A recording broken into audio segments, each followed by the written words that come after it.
దేవుని సన్నిధిలో అనేక విషయాలు రాయబడి ఉన్నాయి, దాయబడి ఉన్నాయి.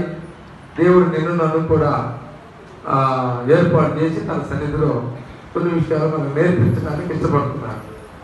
దేవుని యొక్క వాక్యము, దేవుని యొక్క ధ్యానము అనేది మనము జ్ఞాపకం చేసుకుంటున్నప్పుడు పరిశుద్ధ లేఖనాలలో ఈ యొక్క మాటలు మనం జ్ఞాపకం చేసుకుంటాం. ఈ దినం కొరకే ఏర్పాటు చేసినటువంటి దైవ సందేశంలో భాగంగా 31వ అధ్యాయము ఇర్మియా గ్రంథము 1 నుండి కొన్ని భాగాలు మనము ధ్యానం చేశాం.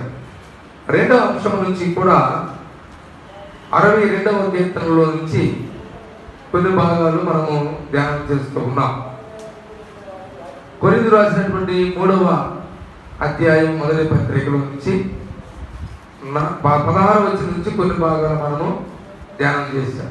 చివరిగా యోహాను శుభవార్తలో 3వ అధ్యాయంలో 1వ వచనం నుంచి మనం ధ్యానం చేస్తాం. మనకి గత వారములో మనం నేర్చుకున్నటువంటి పాట పేరే ప్రేమ గుర్తుంది ఎవరికన్నా? ఆయన మనలను పిలవక ముందే మనం ఆయనకు తెలుసు.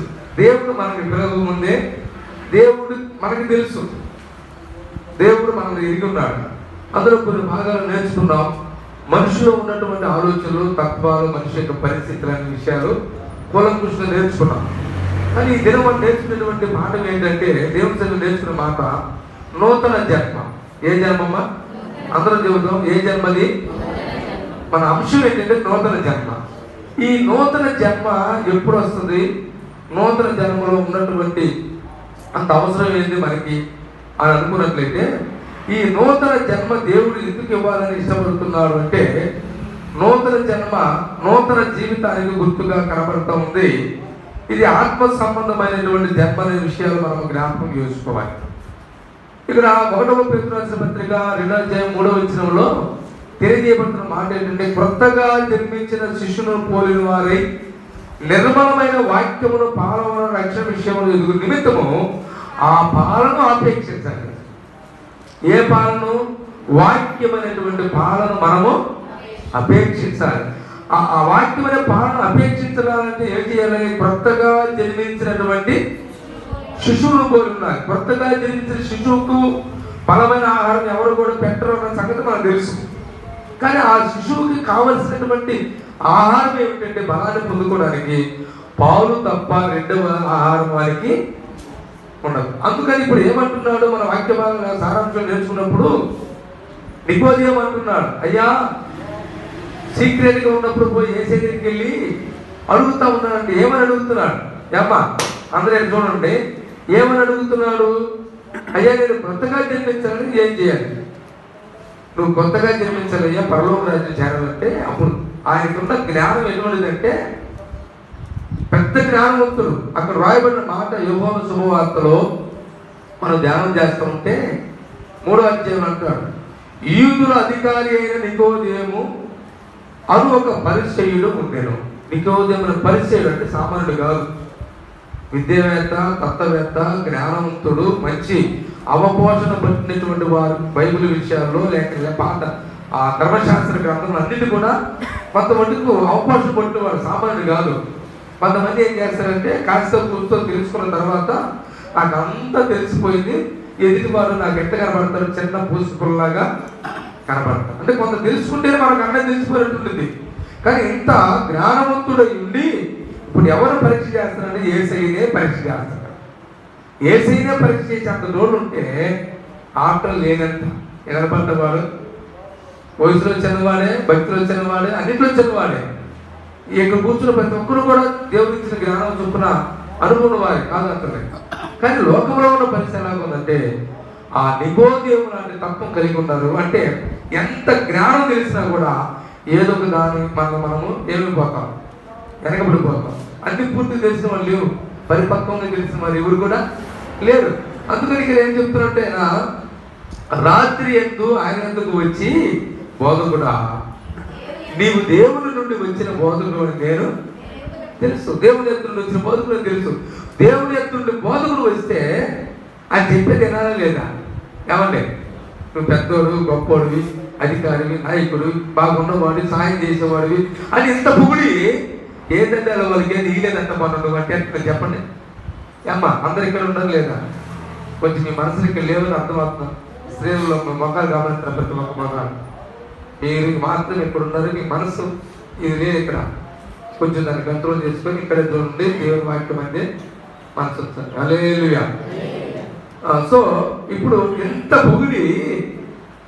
పొగిడినప్పుడు అంత పొగిడినటువంటి అన్ని లక్షణాలు ఉన్న వ్యక్తికి సహాయం చేయడం తెలీదా? తెలుసు. కానీ ఇక్కడ అనాలని అంటున్నాడు. నువ్వు దేవుని ఎత్తు వచ్చినటువంటి బోధకుడు అని నాకు తెలుసు. మరి దేవుని ఎత్తు నుండి వచ్చిన బోధకుడు చెబితే నువ్వు ఎందుకనవు? వింటానికి మనసు ఒప్పుకోరు. ఈ మనసు ఎక్కడుంది? మనుషుల మీద ఉంది. ఆ బోధకుడు అయితే బాగా చెబుతాడు, ఈ బోధకుడు అయితే బాగా చెబుతాడు. ఏదైతే నవ్వేస్తాడో ఆయన అయితే నవ్వేస్తాడు, ఏదైతే వాక్యం రూఢికి చెబుతారు అది ధ్యాసంతా కూడా మనుషుల మీద ఉంది. కాబట్టి ఈ మనసు అనేది మన ముందు తీసివేసుకోవాలి. ఈ మనసు తీసివేసుకోవాలి. నువ్వు దేవుని దగ్గరికి వచ్చావు. దేవుని దగ్గరికి ఎందుకు వచ్చావు? మనం ఎందుకు వచ్చాం దేవుని దగ్గరికి? చెప్పడం మాట చెప్పండి. మందిరానికి ఎందుకు వచ్చాం మనం? మీరంతా చెప్పాలి. ఎందుకు వచ్చాం మన మందిరానికి? వాక్యము వినడానికి, వాక్యం విని వదిలిపెడతానిగా, మనసులో పెట్టుకోవడానికా? ఏమైనా ప్రార్థన చేసి వచ్చావు ఇంటికా నుంచి? ప్రభువా చెప్పండి చెప్పండి. మీరు చెప్పాల్సి చెబితేనే చాలా చంద్రాన్ని తీసుకున్నా. దానికి వెంకటేశ్వరులు కూడా ఇచ్చారు చంద్రాన్ని. లేట్ అయిపోయిందిగా. ఓకే ఓకే గమనించుకున్నారు. ఓకే మంచిది. చెప్పండి అమ్మా. ఏమని ఇంటానికి వచ్చాం? ప్రభు నువ్వు నాతోటి మాట్లాడడం వచ్చాక అయితే పాస్టర్కి చెప్పింది మాట్లాడుతాను వచ్చాను. ఈరోజు మీరు నేను చెప్తాల్సిన విషయం ఏంటంటే అండి, బలిపీఠం దగ్గర ఉండి మన స్తుతి ఆరాధనలో కానీ ప్రార్థనలో కానీ మనం ఇంటికాడ నుంచి బయలుదేరి వచ్చినప్పుడు కానీ పోయిన వారం ఏం నేర్చుకున్నాం మనం? దేవుని సన్నిధిలో ఉంటే ఆశీర్వాదం. దేవుని సన్నిధి, దేవుడు నీతో మాట్లాడిన ఆశీర్వాదం. అంటే యోబు కిందకి అన్నాడు, నీవు నాతో మాట్లాడితే నాకు మేలు, నువ్వు నాతో వాదించినా కూడా మేలే. దేవుని స్తోత్రం. ఇప్పుడు మనం వాదన పెట్టుకుంటే గొడవ అయింది, కానీ దేవుడు మనతో వాదిస్తే మనకి నేను ఉదాహరణకి ఎవరితో వాదించాడు దేవుడు? ఎవరితో వాదించాడు? చెప్పమ్మా, పెద్దకి చెప్పండి అమ్మా. ఆ మాట పెద్దకి చెప్పండి. చిన్నగా పెద్దకి చెప్పండి ఆ మాట. ఎవరితో వాదించాడు చెప్పండి ఆ మాట అమ్మా. యాకోబుతోటి వాదించాడు. ఏమని రాయబడింది? యాకోబు తెల్లవారుజామున ఏం చేశాడ? పెరుగులాడు. పెరుగులాటం అంటే ఏంటి? గిచ్చుకుంటూ గిలుకుంటూ ఉండవు. పెరుగులాటం అంటే పోరాటం. వాదన పెట్టుకున్నాడు. యాకోబుతో వాదన పెట్టుకున్నాడు. మన భాష అది, వాడుక భాష. కానీ బైబిల్ భాష ఏముంది? యాకోబుతో తెల్లవారుజాము వరకు పెరుగులాడేను. ఎందుకు పెరుగులాడాడు? ఆ పెరుగులాటం ఏమంటదట? ఒకటే ఒక ఉద్దేశం.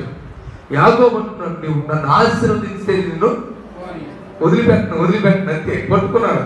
మరి సొక్కా పట్టుకున్నాను, కాలు పట్టుకున్నాను, చేయి పట్టుకున్నాను, ఏం పట్టుకున్నాను తెలియదు. కానీ బైబిల్ చదువుతున్న పదం ఏంటంటే ఏపుతో తెల్లవారుతో వరకు ఆయన పెరుగుతున్నాడు.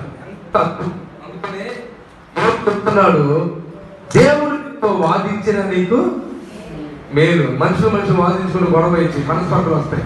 మళ్ళీ తెల్లారి పలుకో. దీనివల్ల ఉపయోగం లేదు.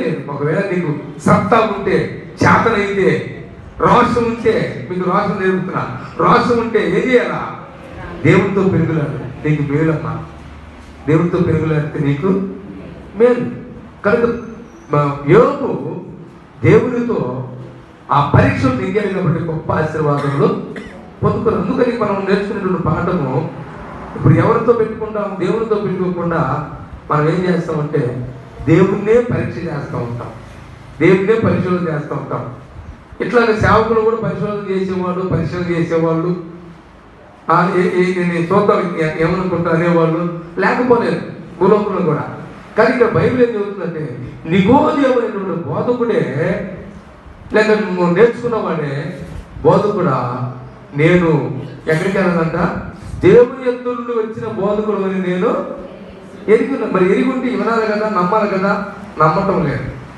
దేవుడు అతనికి తోడై ఉంటేనే కానీ నీవు చేస్తున్న క్రియలని ఎవరిని కూడా చేయలేని ఆయనతో అందుకు యేసు అంటున్నాడు, ఒకడు క్రొత్తగా జన్మించితేనే కానీ అతను దేవుడి రాజ్యంలో నువ్వు ఎన్నిసార్లు నువ్వు పొగిడినా ఒకనొక సమయంలో నువ్వు కింద పడేస్తావని నాకు తెలుసు అని అక్కడ రాయబడలేదమ్మా. నేను చెబుతున్నాను ఆ భావన, అది అర్థం. యోధా ఏం చేశాడు? ఇస్రాయేలు యోధా ఒక అద్భుతం చేస్తే, ఒక సూచక్రియలు చేస్తే, ఒక చనిపోయిన లేపితే ఎమ్మటి తీసుకొస్తున్నాడు. ఏంటిది అది? కిరీటం. ఏ కిరీటము? ఒక లతతో వేసినటువంటి కిరీటం తీసుకొచ్చి పెడుతున్నాడు.